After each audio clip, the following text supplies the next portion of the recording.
I'm Tim Rix and I'm Managing Director of Rix and Sons Ltd, which is a fifth generation family firm that's been based in Hull since the late 1800s. I think it's fair to say that over the last 5 generations there have been an awful lot of changes. We almost appear that we're doing exactly the same thing now that we were 50, 60, 70 years ago.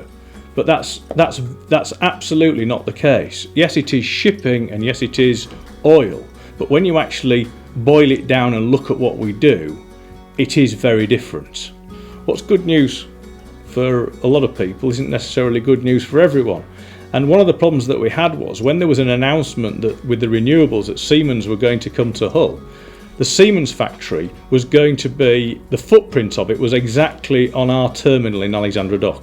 But nobody knew whether Siemens was coming or whether it wasn't. We were having to look at whether we were going to move. And it became very difficult because it created uncertainty as to how we were going to operate. So it was very difficult to do contracts with people going forwards. And the ships were getting quite old as well. So we were faced with having to have a lot of investment in those ships. And there was the emerging renewables industry.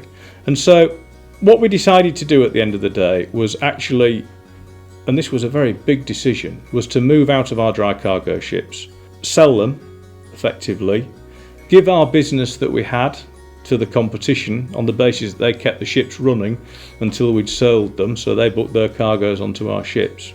We looked around and we decided, well, what's an emerging market? And that's the renewables market. How can we best use the skills that we've got? We're into the specialist tanker market that we're using, for selling our own fuel, using them as floating filling stations. How can we look at what our next thing is going to be? And of course, one thing that you've got to do is you've got to have a taxi service out to these wind turbines that are out in the North Sea, and they're going to build a lot of wind turbines out there. And Grimsby is the centre for that. So we set about developing a new part of the organisation, which is Rix Sea Shuttle, which is effectively running double-hulled fast craft that deliver the maintenance fitters out and cargo that's required for the maintenance out to the wind turbines. When I first started, one of the directors who was retiring said to me, Tim, he said, nothing's forever. And I think it's really important that people realise that nothing's forever.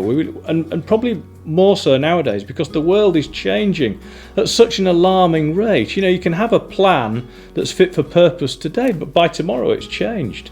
So you need to be able to adapt where you think you're going to. And if you've had an idea and you're absolutely hell-bent on it, be prepared to be flexible on it. Don't just carry on down that line if it's failing. You need to decide that you're wrong and decide that you're going to do something. And the other thing that I would say is, you never fix anything by getting yourself in deeper. If you've got a problem, fix the problem before you start doing anything else. I always say you throw the dice once and you make it work. If you throw the dice and the business isn't working and you throw the dice again because you think you'll sort it out and then you throw it again, that's when the whole thing you start to lose control of it. And as well as having good middle management, good people throughout the whole organisation, control is absolutely imperative. The financial controls, yes, have the targets to where you want to go to, but be able to measure where you're going to. Make sure you understand that you're doing well. Lots of people think they're doing well, but actually at the end of the year they suddenly discovered when they've done the figures, or the accountant's done the figures, that they're not doing anything like as well as they thought they were. Things can be very misleading. So you need to have a fundamental understanding of what you're doing and have a control of it. And that's certainly something that I've learnt over the years. And you probably won't notice, but I've got a shorthand pad here. And when I first arrived, my father said to me, what you must do at the beginning of every day, Tim, is write down the date, and everything you do during the course of the day, write notes on it. And I thought, well, that's a silly thing to do. But I thought, well, I'll persevere and I'll do it.